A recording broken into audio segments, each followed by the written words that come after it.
پھر اپنی دوسری مصروفیات کی وجہ سے یا کم علمی کی وجہ سے ان کی درست پرورش نہیں ہو پاتی، اور کچھ جانور مر جاتے ہیں، اور جو بچ جاتے ہیں وہ سوچی گئی قیمت نہیں دیتے، جس سے نقصان ہوتا ہے۔ تو اس ویڈیو کا مقصد گوٹ فارمنگ کے ساتھ جڑے ہوئے خطرات کو بھی سامنے لانا ہے، تاکہ گوٹ فارمنگ شروع کرنے والے احباب کو اندیکھے خطرات کے بارے میں علم ہو سکے اور ان سے بچاؤ کی تدبیر بھی کر سکیں۔ وہ ہر کاروبار کی طرح گوٹ فارمنگ کے اپنے نفع و نقصانات ہیں۔ اگر آپ گوٹ فارمنگ شروع کرنے کا ارادہ کر رہے ہیں تو اس کے فوائد کے ساتھ جڑے ہوئے خطرات کا جاننا بھی ضروری ہے، بہت ضروری ہے۔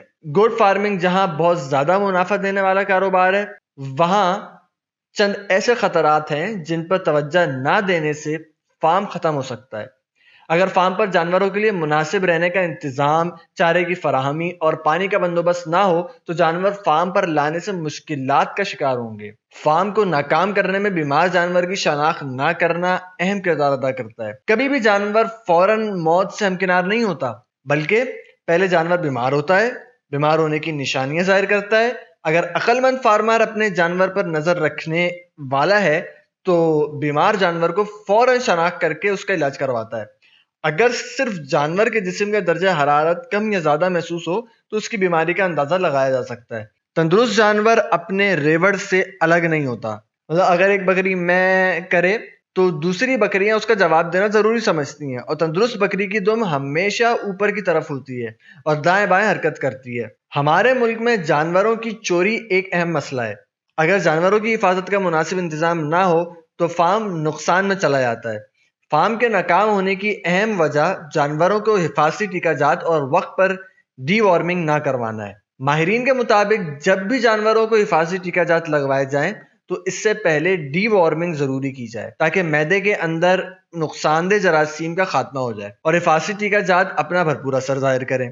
دن کے زیادہ حصے میں چرائی کرنے والی بکریوں میں بیماریوں کے خلاف قوت مدافعت فارم کے انتظام کے تحت رکھی جانے والی بکریوں کی نسبت زیادہ ہوتی ہے، اس لیے کھلے علاقے میں چرنے والی بکریوں کو ڈی وارمنگ اور حفاظتی ٹیکہ جات کی طرف زیادہ توجہ نہیں دی جاتی، لیکن فارم کے انتظام کے تحت رکھی جانے والی بکریوں کو ڈی وارمنگ اور حفاظتی ٹیکہ جات نہ لگوائے جائیں تو جلدی بیمار ہو کر فارم کے لیے نقصان کا باعث بنیں گی۔ اگر فارم کے اندر بیمار جانور کو دوسرے جانور سے تندرست ہونے تک الگ نہ رکھا جائے تو اس سے تندرست جانور بھی بیمار ہو سکتے ہیں، جو کہ فارم کو نقصان پہنچائیں گے۔ فارم کو ناکام کرنے میں خوراک کی کمی و بیشی اہم کردار ادا کرتی ہے۔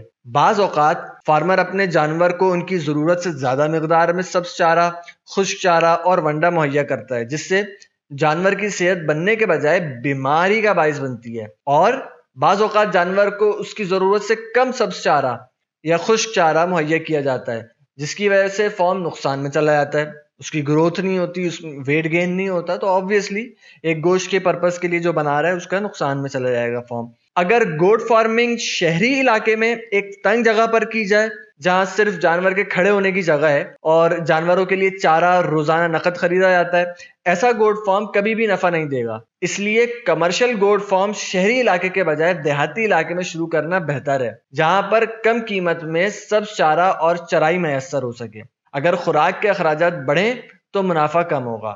ظاہری بات ہے، اگر آپ روزانہ چونکہ شہری علاقے میں ویسے ہی چارہ مہنگا ملتا ہے، اور اگر آپ روزانہ اس کو تازہ چارہ خرید کر کے دیں گے، کھلائیں گے اور چرائی پر نہیں پالیں گے اس کو، تو ایک تو اس کی ویسے ہی نشو و نما میں جو ہے وہ اس کے اندر ایک سیلف کانفیڈنس جانور کے اندر پیدا نہیں ہوگا، ایک سیلف گروتھ اس کے اندر پیدا نہیں ہوگی، اور دوسری چیز یہ بھی کہ آپ کو جگہ بھی تنگ ہوگی اور چارہ بھی مہنگا پڑے گا، تو اس طریقے سے آپ کو جانور زیادہ منافع نہیں دے سکے گا۔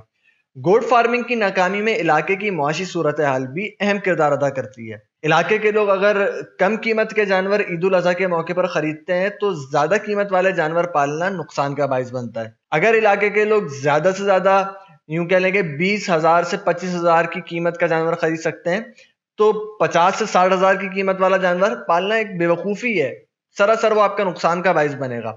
تو آپ نے اس چیز کو مد نظر رکھنا ہے کہ آپ اگر فار ایگزامپل اگر آپ کراچی کے اندر پال رہے ہیں تو تب تو آپ 50,000 والا 60,000 والا کسی بھی قیمت کا آپ پال سکتے ہیں، کسی ایسے پوش علاقے میں، شہری علاقے میں اگر آپ جو ہے وہ گوٹ فارمنگ کر رہے ہیں۔ لیکن اگر آپ چھوٹے موٹے دیہات میں، چھوٹے موٹے شہر میں کر رہے ہیں تو وہاں پر آپ کو یہ دیکھنا پڑے گا کہ آپ کے علاقے کی منڈیوں میں کتنی قیمت کا جانور بکتا ہے اور کتنی قیمت کا جانور جو ہے وہ خریدا جاتا ہے۔ یہ ایک نارمل سا اکنامکس کا اصول ہے کہ جس چیز کی ڈیمانڈ نہیں ہوتی تو اس کی سپلائی بھی نہیں کرنی چاہیے، جب ڈیمانڈ بڑھتی ہے تو سپلائی بھی بڑھا دینی چاہیے۔ ایک چیز کی ڈیمانڈ ہی نہیں ہے، آپ نے سپلائی بڑھا دی ہے تو وہ آپ کو نقصان میں جائے گا آبویسلی۔ اپنے علاقے کی مناسبت سے جانوروں کا انتخاب کرنا چاہیے۔ اب یہاں پر یہ جو اب آگے بات آ رہی ہے، ممکن ہے کہ کچھ فارمرز حضرات ہمارے اختلاف کریں گے اور ممکن ہے کہ کچھ اس سے جو ہے وہ اتفاق کریں گے، کیونکہ یہ چیز صحیح بھی ہوتی ہے اور صحیح نہیں بھی ہوتی۔ یہ آپ کا اپنا کیا ایکسپیرینس ہے، آپ کا کیا تجربہ ہے اس حوالے سے، وہ آپ مجھے کمنٹ کر کے بتا سکتے ہیں۔ فارم میں ایک ہی وقت میں مختلف نسلوں کا رکھنا نقصان کا باعث بنتا ہے۔ اگر فارم میں بکریاں رکھی گئی ہیں تو کوشش کریں کہ ایک ہی نسل رکھیں اور اس سے بچے حاصل کریں۔ ایک ہی نسل کے جانور کو سنبھالنا، خوراک دینا آسان ہوتا ہے۔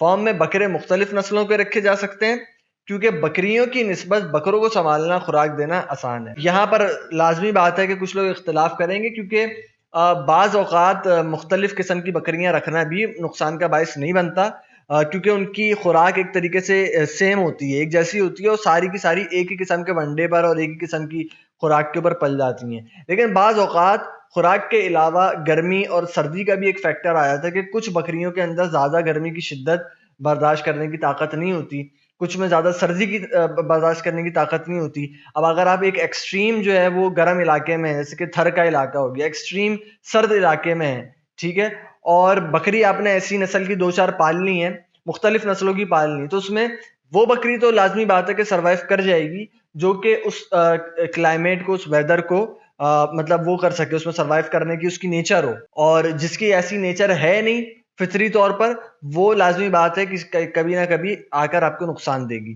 تو بکری ایسا جانور ہے جو ایک ہی طرح کی خوراک مسلسل نہیں کھا سکتا، اس لیے اس کی خوراک میں تبدیلی نہ کرنا فارم کے لیے نقصان کا باعث بن سکتا ہے۔ یہ بات بھی ہر بکری کے ساتھ نہیں ہے، لیکن کچھ بکریوں کے ساتھ، کچھ نسلوں میں ایسا ہوتا ہے کہ جو کہ ایک ہی فیڈ کے اوپر، ایک ہی قسم کے ونڈے کے اوپر یا ایک ہی قسم کی فیڈ کے اوپر وہ نہیں پلتی ہیں، ان کو چینج چاہیے ہوتا ہے موسم کے حساب سے خوراک کے اندر۔ تو یہ بھی اختلافی بات ہو سکتی ہے، ضروری نہیں ہے، لیکن اگر آپ گوٹ فارمنگ کر رہے ہیں تو اپنی جو نسلیں آپ پال رہے ہیں بکریوں کی، ان کے متعلق، نسلوں کے متعلق خوب اسٹڈی کر لیں، پہلے خوب نالج حاصل کر لیں کہ یہ نسل کس قسم کے علاقے میں پل سکتی ہے، کس قسم کے ویدر میں، کس قسم کے موسم کو برداشت کر سکتی ہے، اور کس قسم کی خوراک کے اوپر یہ چلے گی۔ اور اس معاملے کے اندر خود سے آپ نے جو ہے نا وہ ڈاکٹر یا حکیم نہیں بننا۔ اگر کوئی بیماری ہو تو نیم حکیم خطرہ جان کے مطابق کبھی بھی بغیر سوچے سمجھے جانور کا علاج خود کرنے کی کوشش نہ کریں، بلکہ کسی تجربہ کار شخص کو علامت بتا کر یا جانور کا معائنہ کروا کر ادویات یا دیسی نسخہ حاصل کریں۔ فارم کی ترقی کا انحصار فارم پر پیدا ہونے والے بچے ہیں، اس لیے بچوں کی پیدائش اور ان کی دیکھ بھال پر خصوصی توجہ نہ دینا فارم کے نقصان کا باعث بن سکتا ہے۔ آبویسلی جب آپ ایک گوشت کے لیے آپ پال رہے ہیں بکریوں کو، تو بچوں کو تو آپ نے خاص اس کی دیکھ بھال کرنی ہے۔ اب بچے مر گئے تو سارا آپ کا نفع تو بچوں کے اندر ہی ہے۔ فارم پر ہر وقت تازہ اور صاف پانی کا موجود نہ ہونا بھی فارم کے لیے نقصان کا باعث بنتا ہے۔ اس کے علاوہ جانور کے لیے منرل، وٹامن کی فراہمی بھی بہت ضروری ہے۔